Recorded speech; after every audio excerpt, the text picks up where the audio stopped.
everybody. This is Good Morning Transfers. 7 days to go in this January transfer window.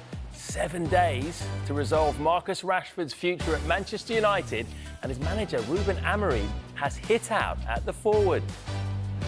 If things don't change, I will not change. I will put Vital before I put a player that don't give the maximum every day. So I will not change in that department. The pressure is mounting on Ange Postecoglou after Spurs suffer a fourth consecutive Premier League defeat. Will his calls for transfers be heard, though? Mikel Arteta admits the club need help with goals. Will Arsenal sign a striker in time? And it's a Monday, so that means it's a Molly and a Manny Monday. Very good morning to Molly Stevens and to Manny Brown. You'll be hearing from them shortly. Not just them, these two too. Flex and Dan Khan are in the house as well. Let's start with Manchester United, though, and the ongoing situation surrounding Marcus Rashford is dominated the window, and it looks set to continue for this final week. The forward has not been in a Premier League matchday squad for nearly 2 months now, and last night Amorim was scathing about his level of effort, claiming he would rather put the club's 63-year-old goalkeeper coach on the bench than the forward. It's always the same reason. So the reason is the training, the way I see what a footballer should do in training, in life, and is every day, every detail. So if things don't change, I will not change. It's the same situation for every player. If you do the maximum, if you do the right things, we can use every player. Today on the bench, we miss a little bit like pace to go, to change the game, to move some pieces, but I prefer like that. I will put Vital before I put a player that don't give the maximum every day. So I will not change in that department. Wow, pretty damning words, really. He's never gone that far before, and he pointedly picked it out, his goalkeeper coach there. When you hear that, is there any way back for Marcus Rashford now at Manchester United? It's looking increasingly difficult. Of course, with what can happen with the contract situations and the fees and numbers that are involved in trying to make this deal happen, we're always going to be tough. When the manager is coming out so publicly as well, at a time when Marcus Rashford is looking for a challenge elsewhere, they are very, very damning words. They really, really are. And he's making it clear that he's still not seeing from Marcus Rashford what he believes is the right attitude, the right application, the right intensity in training, the right way of doing things. And I was quite surprised to see Ruben Amorim go down that line again. I mean, it's very obvious that Marcus Rashford's not in the squad. He's not going to be in the squad until something is sorted out. So to go that strong, especially after offering up the headline that he offered last week, which we were all talking about, hasn't he? He's now dropped another nugget in, and it was the last question of the presser as well. And Manchester United had won the match. So I'm not saying he's wrong for doing that. It's clearly his observation, but it's another damning indictment from the manager in terms of where Marcus Rashford's head's at right now and how he's coming across in training. The thing is, though, Dan, he doesn't seem to be any closer to leaving. We heard a few days ago now that it's getting more complicated for Marcus Rashford to leave in January. What happens if no club comes in with a viable offer before next Monday night? Well, from what we've understood this whole window, Marcus Rashford would be happy to stay at Manchester United and continue to fight for a place. We've seen him on social media when they have won games or even before games wishing the team luck. But I do think it's worth just recapping that this isn't just based off what Ruben Amorim has said just last night. I mean, Marcus Rashford did start the first 2 games under Amorim's reign. We can see there him again congratulating the team after that Fulham win. But as I mentioned, he started the first 2 Premier League games under Amorim. He then came off the bench in the following 2. But then he did that interview with Henry Winter saying, for me personally, I think I'm ready for a new challenge and the next steps. He hasn't featured since then. He was on the bench in 1 game but didn't come on then. So there is kind of a precursor to everything that's happened since that interview. That's when he hasn't been involved since. And what Amorim is saying, and he'll argue that what he was talking about yesterday applies to every member of that squad. He needs to see commitment. He needs to see that every day in training, on and off the pitch. And clearly he's putting a message to the whole squad, not just to Marcus. What I do find really interesting as well, though, and is it counterproductive? I'm not sure, but it's just an observation that Marcus Rashford being in this present moment of not producing the goods, apparently to Ruben Amorim, he's still training with the first team. Yeah. He hasn't been exiled. It's not that, well, it's such a bad impact on the rest of the group with what I'm trying to build here. We already don't have time to train as it is. So why am I going to have somebody like Marcus Rashford in this mindset in and around the first team? He's not ostracised him. He's not put him to train by himself or with the younger players or away on individual training, which I do find interesting with that level of criticism where you're not making the matchday squads, but you're still deemed professional enough to be around this setup as the team's trying to move forward. That was an interesting observation. And is that the hierarchy from Ineos saying, you can't go too far because if we have him ostracised, then it's more difficult to move him on. But at the same time, Ruben Amorim's also coming out publicly and saying what he's saying, which he's right to, because that's his observation. But for him to still be in first-team training, how bad is it? So it's another mess. Yeah, it really is. It could get messier. I want to bring Molly and Manny in on this, because if Rashford is going to get his move in January, clearly some compromises need to be made. But where do those compromises need to be made and by who? I think the compromises need to come from all parties, to be honest, Matt. You know, from Rashford's situation, he needs to realise that his future actually could still be at Manchester United beyond this transfer window, and then as a result, he wants to be playing football, surely. So the best case scenario is to put the effort that Ruben Amorim wants into training to be able to play for the club and have a future footballing career at the club. Then from Manchester United's perspective, you'd think that really they need to compromise maybe on his wages. We know he's on a big wage at Manchester United. Then if he were to move to another club, could they look at how that wage proportion is spread between the club and between Manchester United? We've seen it with Real Betis and Anthony. They've got Real Betis to pay 84% of Anthony's wages. That is a huge proportion and a phenomenal deal from Manchester United's perspective. With that, if Anthony performs individually and as a team at Real Betis, then United will reap the rewards of profit from that wage. Clearly, then, individual performance will be a big part of his future too, Manny, should he move on. And we know that that player is still very much in there for Marcus Rashford. He could perform at another club. Yeah, I mean, when you look at it, Rashford, over the last few seasons, has had one really big season. And although in that time there's been different managers, different positions, he hasn't been able to recapture that form, which is the big issue. For him now, clearly, you can see there's a breakdown in the relationship between the manager, the club, everything. I think it's right time for him to move on. And obviously, if they can get the finances right, like they did with Anthony, I think now's the time, get it done. And if he does stay, he has to, like you said, work hard, get back into that thing where you can see he wants to play football. Because for the manager, it must be frustrating.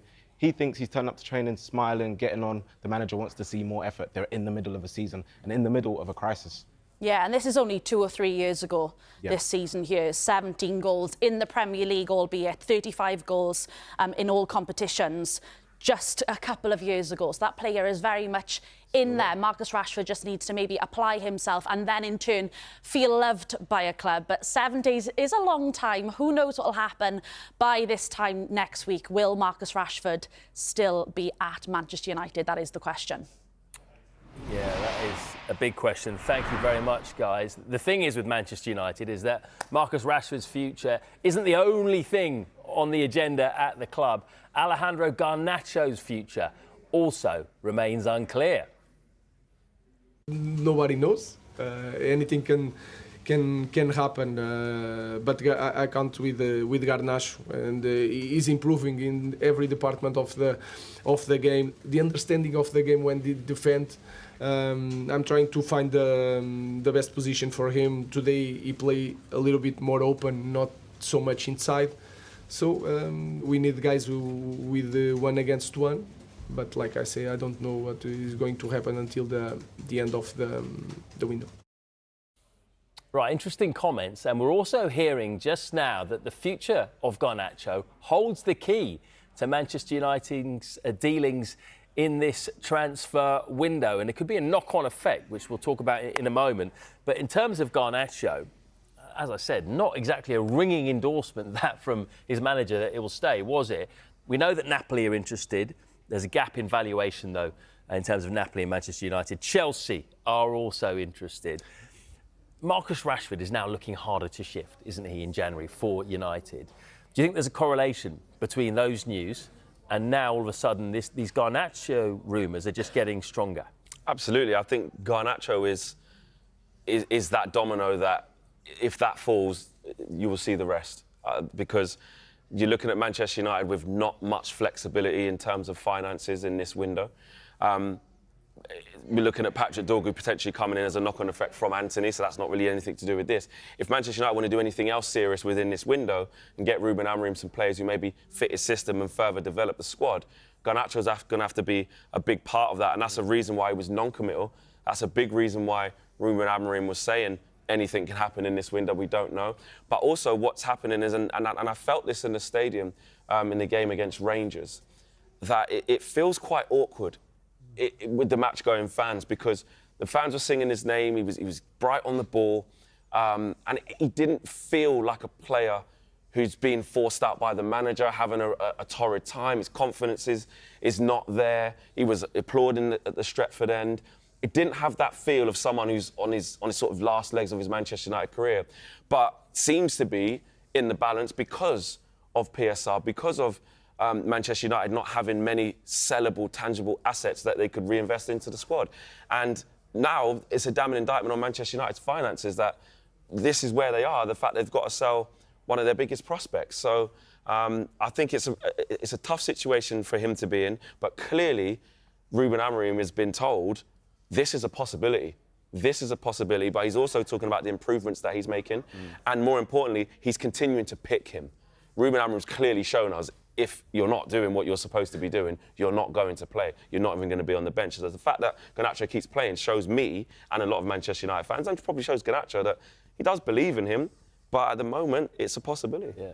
Just want to pivot slightly over to Chelsea. Why would Chelsea want Garnacho when you look at what they've got? It is very interesting because, of course, they have so many options out wide, especially the likes of João Felix, Pedro Neto, Noni Madueke, and Jadon Sancho. But actually, when you look at the numbers in the Premier League, combined all four players in the Premier League, you're looking at 11 goals and 10 assists. 7 of those have come from Noni Madueke himself. I think you look at Felix, it probably hasn't quite worked out once again this season in the Premier League so far. Pedro Neto hasn't really shown those numbers that he previously has shown at Wolves.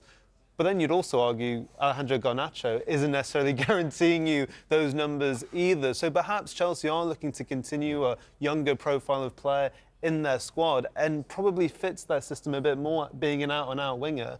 I think the question really is that Christopher Nkunku, and I'm sure we'll talk about him soon, but really does he unlock a lot of these transfers, because he's the one who's not playing all that much at Chelsea. We'll have to wait and find out. But I think there's a few wingers there that Enzo Maresca will want more production from. OK, well, let's talk about Nkunku then, because he is a potential Manchester United target in the window, although they will not meet Chelsea's £70 million valuation of the forward just yet. Again, this obviously could be something that happens straight after Garnacho, if that deal goes through. Just want to get your thoughts on Nkunku, and how he would fit into the Manchester United system, to the Ruben Amorim honestly, system. You couldn't write this. On a personal, listen, I'm so neutral. I have no idea why Chelsea want Garnacho, I'll be honest.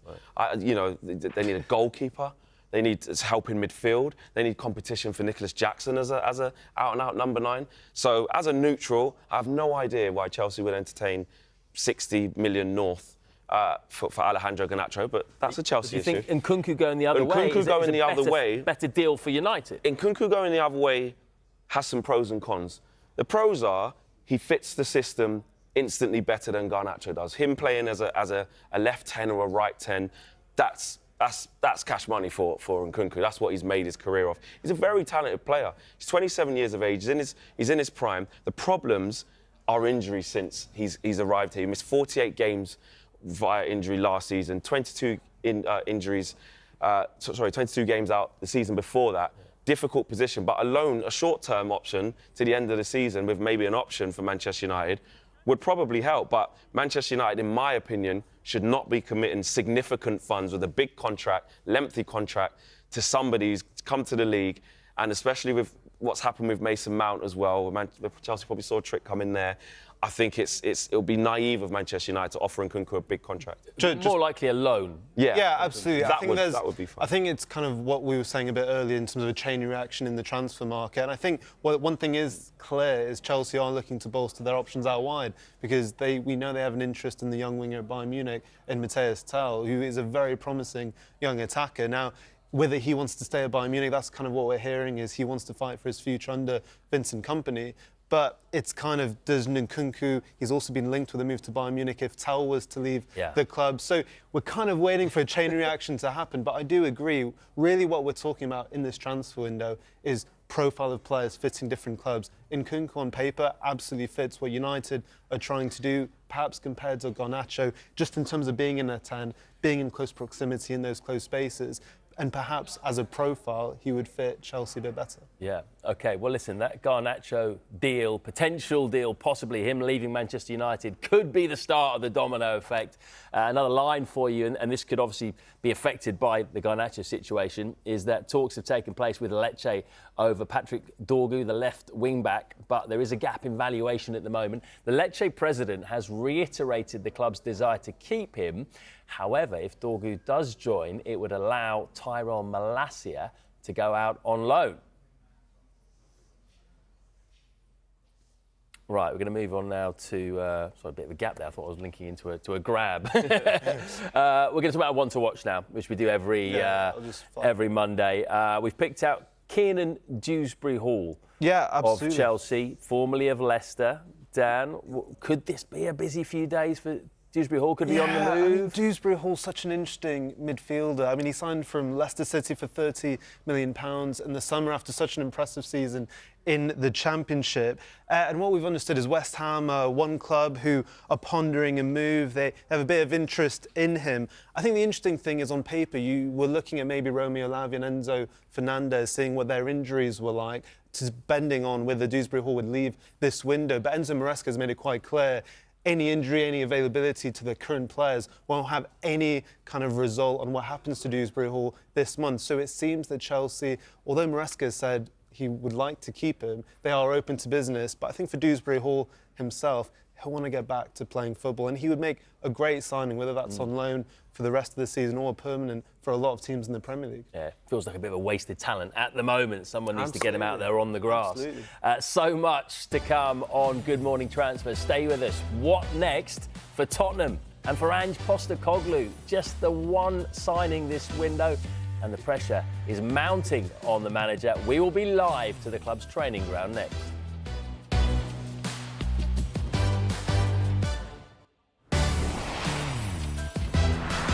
Welcome back to Good Morning Transfers. Let's get you a transfer update. And Manchester United boss Ruben Amorim has said he would rather put the club's goalkeeper coach on the bench than the England forward Marcus Rashford due to the player's lack of effort.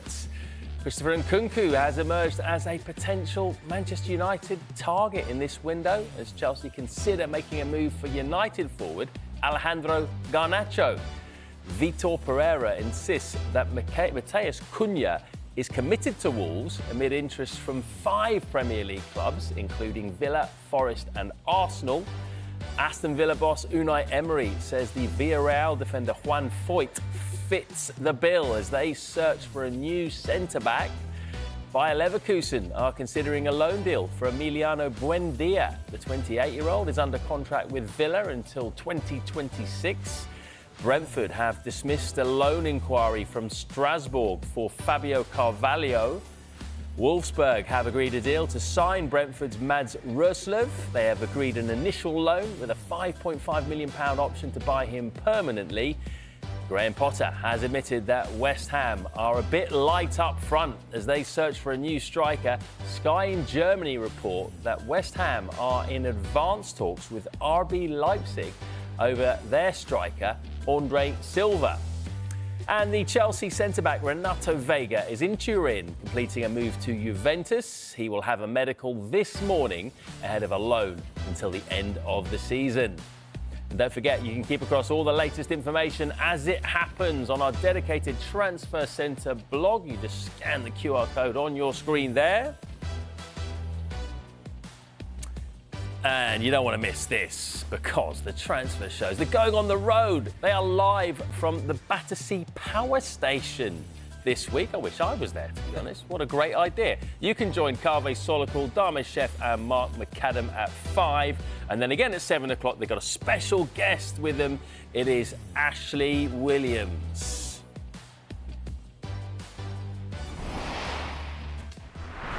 All right, let's get to Tottenham. Another defeat yesterday, this time to struggling Leicester at home. The pressure is mounting on the Tottenham manager, Ange Postecoglou. We can go live to the club's training ground right now and join our reporter, Paul Gilmore. Paul, good to see you. Well done for soldiering on through the rain. And it never rains, but it pours, really, for Ange Postecoglou at the moment.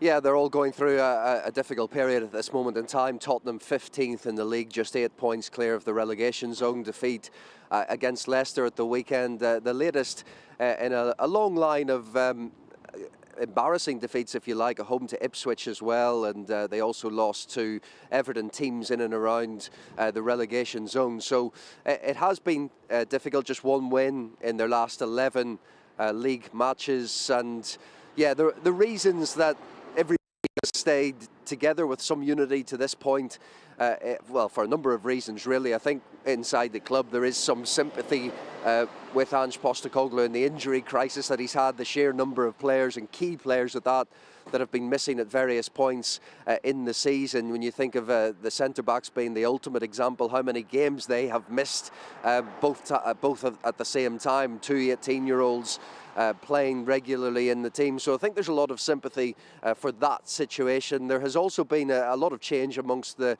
recruitment department and the medical department in the last year or so, and continues to be change. So there's almost been an understanding that they have to have a bit more patience from that side of thing. And they've also had a glimpse of how good it can be with wins against Man City, the 4-0 win in the Liverpool League Cup game. So there have been reasons why Tottenham have stuck with Ange Postecoglou throughout these difficulties, but of course there is no getting away from the poor results at the moment. I think there's an acceptance all round that those results need to improve, and Ange Postecoglou clearly will be hoping that they improve as he begins to get some of those key players back in the next 10 days to a fortnight. I think a lot of Spurs fans watching this right now, Paul, would probably think that where you are sort of sums up Spurs. Sideways rain, basically, at the moment, with a bit of sunshine in the background. Once again, though, Postecoglou called for signings after the game. Last week, he said the club was playing with fire. Are his calls going to be heard? Yeah, he's also been keen to point out that the club are doing everything possible to try and bring players in. And that's our understanding as well, that they are trying to make some signings before the window does close, the deadline passes by. And obviously the priority area for them has been a striker and those attacking areas. That's clearly the priority for Tottenham between now and the time the window does close. I think there's also an understanding that they need to strengthen in other positions as well, whether they can do it all in the January window, whether it becomes more realistic in the summer. And a better scenario, more realistic scenario, might be that they get at least 1, maybe 2 players in ahead of next week, plus get a lot of the injured players back as well. So they feel that that will maybe make a huge difference, but of course time will tell on that. It's easier said than done to get players in, and that's where a lot of the frustration has come from with Tottenham fans in not helping Ange Postecoglou and not bringing players in to help ease this injury crisis. Antoine Kinski, the goalkeeper, the only player to come in so far, and he has helped to an extent because Vicario, of course the #1 goalkeeper, has been one of those players out with an injury. So yeah, they are trying to target those attacking areas, certainly as a priority. I don't know, look, I've said all along, it's, you know, the players need help, and I've also said the club, I know the club's working hard, but in that area to try and alleviate some of those problems, because, you know, look, Pape Sarr shouldn't have played today. He obviously wasn't fit, but the players are going out there and giving everything they can because we can't call off games. We've got another game in 3 days' time, that these players have to front up for. And like I said, the injuries situation will ease, and I'm confident that'll sort of help us. But, I think, even sort of one more player coming in just in the short term would give us at least an opportunity to navigate these sort of last 10 days, 2 weeks of, what's been a really hard slog for this group of players. Well, there were boos after Tottenham's loss to Leicester on the weekend. But, Paul, criticism isn't just being directed at Postecoglou, is it? No, it isn't. There were boos and a banner for Daniel Levy. And, of course, Daniel Levy has become used to that at various points over years at Tottenham. And you think back to the Super League scenario, and that really did upset Tottenham fans and fans of other clubs. But at the moment, it's and in recent years, it's been because things haven't gone well on the pitch. And yes, things have improved so well off the pitch with the stadium, the training ground. Those are the things that are mentioned regularly. But of course, when results start to turn and maybe the investment doesn't come, or the fans don't see these players coming in, that's when they start to turn. And there was certainly that criticism, and it was apparent towards Daniel Levy yesterday at the game. Great stuff. Thanks, Paul. Umbrellas all around, but not for Paul Gilmore. He's tougher than that. He doesn't need an umbrella. Right, guys, let's get some thoughts on Tottenham then. Are you surprised that they haven't signed, given all the injuries that they've had, and they've got basically an 11 out, that they haven't signed an outfield player, and we've got 1 week to go? I'm baffled, if I'm honest. I am. And Ange Postecoglou has pleaded in press conferences almost. There's a cry for help there in all of his press conferences. He's stated that the squad are doing all they can at the moment. He can't ask any more of them. If you look at the bench yesterday, it wasn't a full bench. And of the bench, there was only 2 really experienced players in Basuma and Reguilon. It's looking very sparse there now, but the window's already been open 3.5 weeks. So I can understand the criticism for Daniel Levy from the supporters when it comes to maybe they should have strengthened a couple of weeks back, because they are still in the Cup. They have a 1-0 lead. They're still in Europe. Ange Postecoglou has promised a trophy in his second season. And if there were some reinforcements, perhaps there is no reason that they couldn't have a good shot at silverware this season. But he needs support. Do you agree with that, Manny? Has the horse bolted almost somewhat? Because what Spurs perhaps needed was some reinforcements in the early days of January. They've played a few games now, and they've gone on this bad run. The likes of Van de Ven, Romero, they could be coming back fairly soon. And then if you get someone in now, you're not getting the full use out of them. Yeah, I feel like it's a weird one because it's like they've come into the transfer window knowing that they've got these issues and they've failed to really resolve them. And I think that Ange almost came out, and to me it looked like he was defending the board in a way and hiding his frustration. And also it's scary the fact that he's come out and said Sarr shouldn't have played. Like, that shows you how dire the situation is. Yeah. I think that's a worrying thing. So I feel like even now, whatever business they can get done, they've got to do it. They've got no choice. What about Solanke? Latest injury, isn't it? He's out for 6 weeks, we are hearing. Does that mean that things change again? Have they got to get someone in as a stopgap? Yeah, it's added. It's added chaos, really, isn't it? Because Solanke's been ever present for them and been really good for Spurs in his open season. Richarlison's only just come back from an injury, and that was another injury out straight away. So, Son has spent time as a number 9 as well. But again, like Manny says, it just basically enhances that they have to do business. Ange Postecoglou needs help. But how much do they invest into what the long-term project looks like? Because they've got players to come back. So you don't want a bloated squad if you invest badly now. But then the results aren't there. Like Ange Postecoglou says, he will be judged by results. If Tottenham keep spending too much time at this part of the table, then he's not even going to make it to the Cup games. He's not even going to make it into the European games. So it's a tough one. But Solanke being out definitely sort of exacerbates that they need to go for that position and strengthen, because can't rely on Richarlison, who's been out for a long time, and now he's 6 weeks. Never know in the last few days. Stay with us, because we're going to stay in North London here on Good Morning Transfers. Mikel Arteta wants to sign a striker. But will they? And will Matheus Cunha remain a Wolves player? Those two questions are linked. Stay with us.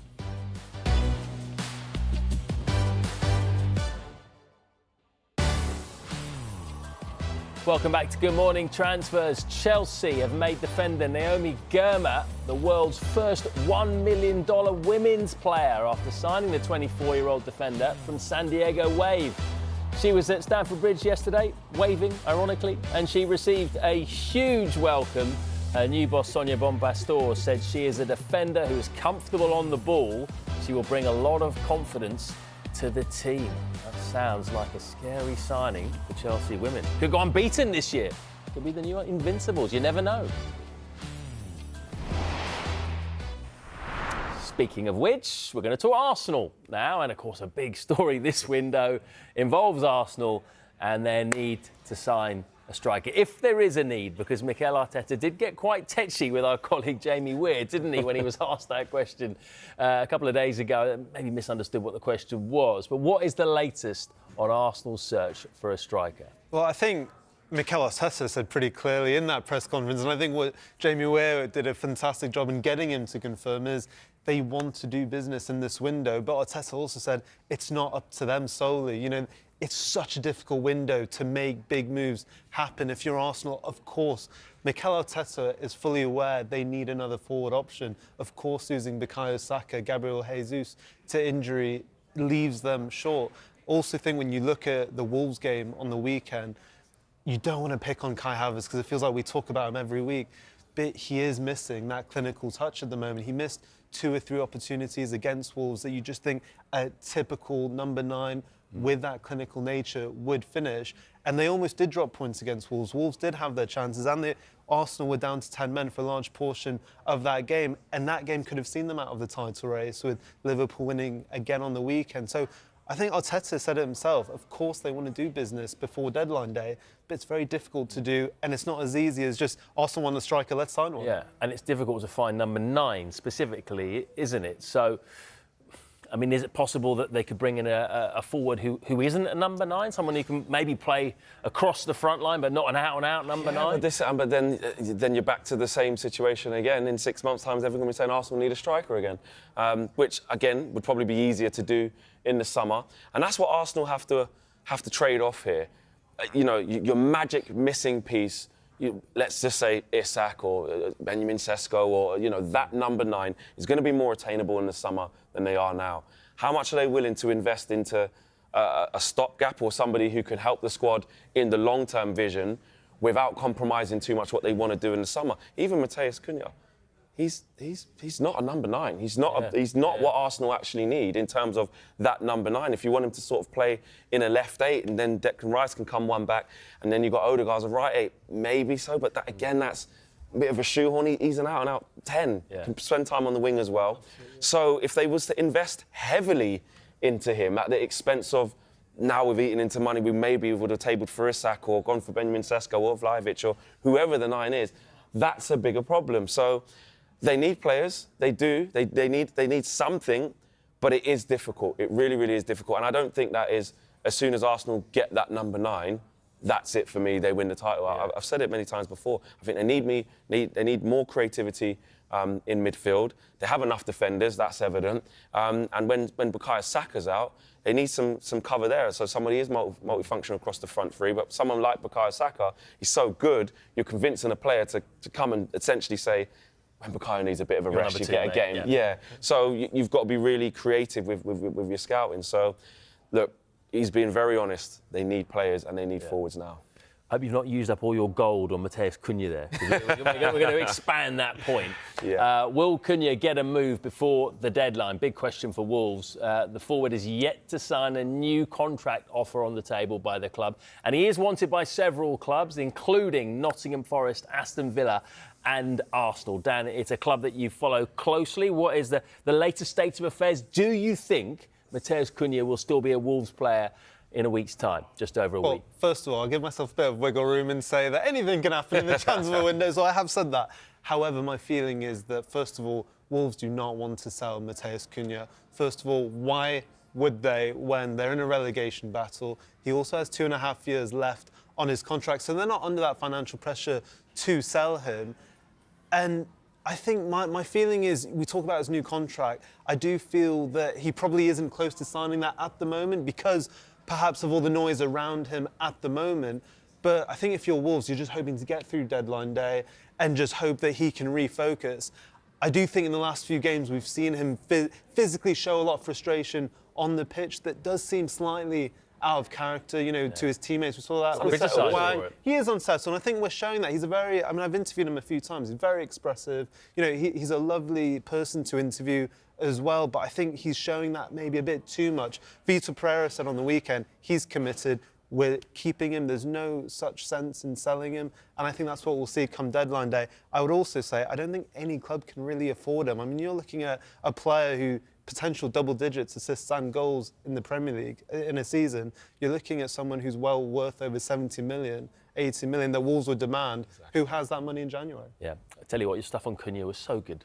Don't need to come back. Don't need to. I'm running out of time. Stay with us, though. We've got loads more to come. We've picked out some Premier League teams who need to do business before that deadline next Monday. Stay tuned to hear who they are. Today, West Ham signed Paolo Di Canio under manager Harry Redknapp for £1.7 million. He scored some sensational goals over a 4-year West Ham career, but really there's only ever going to be one at the top of that list. That is, of course, the scissor kick against Wimbledon. You all remember that, don't we? Brilliant.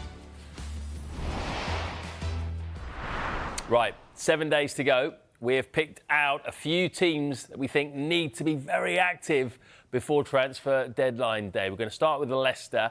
Flex, big win yesterday, huge. But do Leicester still need to strengthen in some areas to take them to the next level, really, because they are in a relegation Of course, they're in a relegation battle, and there's an absolutely massive win against Spurs, which Ruud van Nistelrooy will be elated with, but they won't want to rest on their laurels and think that's it. There's still so much work to do if they're going to stay in this division.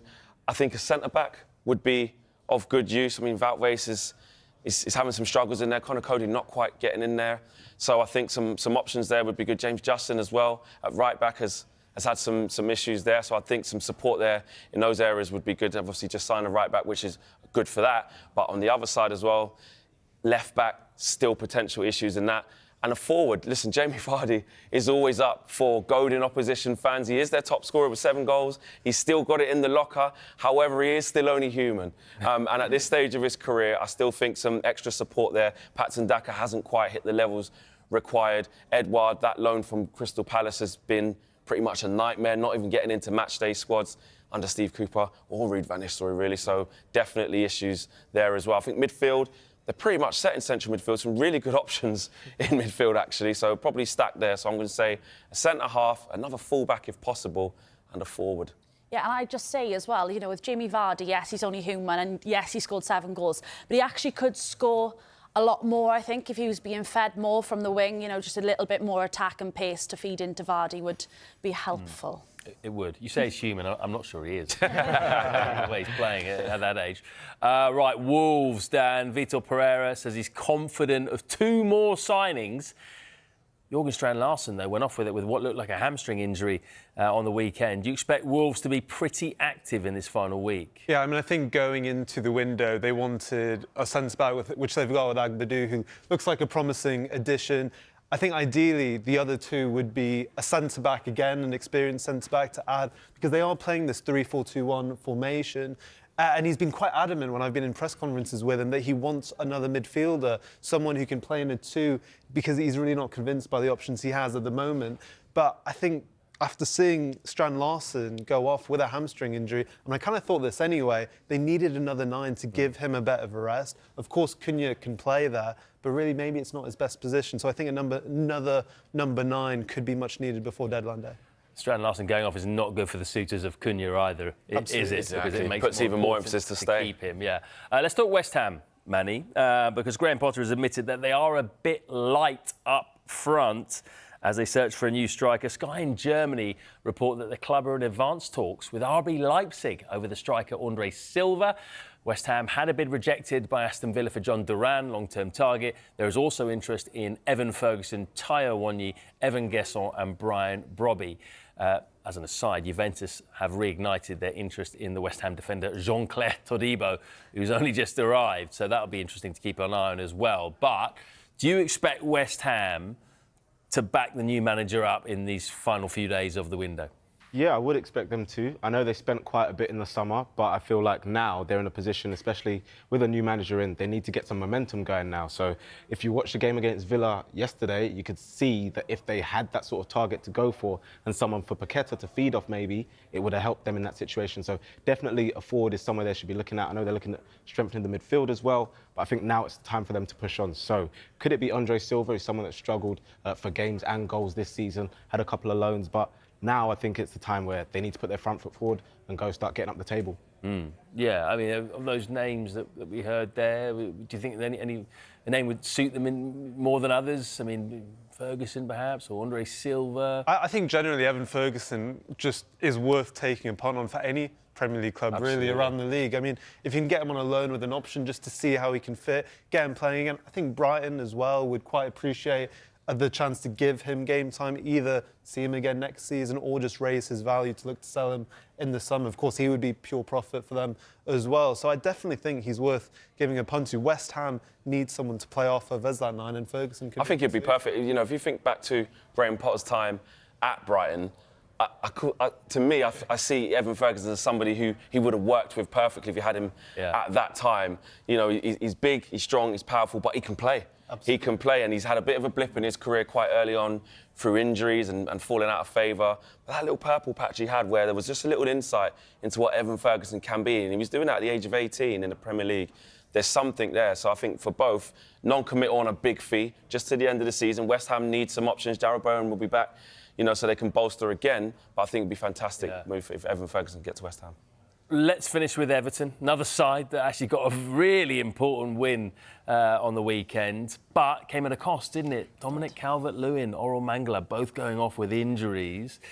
Does that really hasten the need now for Everton to do something? Again, they've got a new manager in it as well. Can they back him up in the next few days? And just as Dominic Calvert-Lewin looked to be getting back to his old self, it really is such a shame. But as you rightly say, yeah, striker's always been the priority, I think, for Everton in this window. I mean, there was some talk about Broja maybe leaving because being recalled, going back to his parent club at Chelsea because of his 12-week injury, and then Keenan Dewsbury-Hall we talked about earlier, and Carney Chukwuemeka coming back in the other direction. That might go quiet now because it looks like Broja will be staying at Everton to, you know, go through his rehabilitation process there. That's an interesting one for me. I'm not too sure why that would be, because surely by freeing up Broja, one of their loan spots, Jack Harrison being the other one, would help them bring in a player on loan as a striker.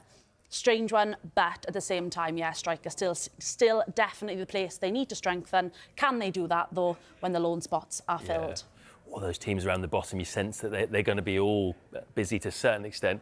Thank you very much, guys. Been a pleasure. Molly, Manny, Flex and Dan Khan with you this morning on Good Morning Transfers. We are back at the same time tomorrow morning, 9 a.m. We're also back later today. 1 p.m. is Monday. European expert Kevin Hatchard will be with us. Make sure you tune in. Always good to listen to what he's got to say.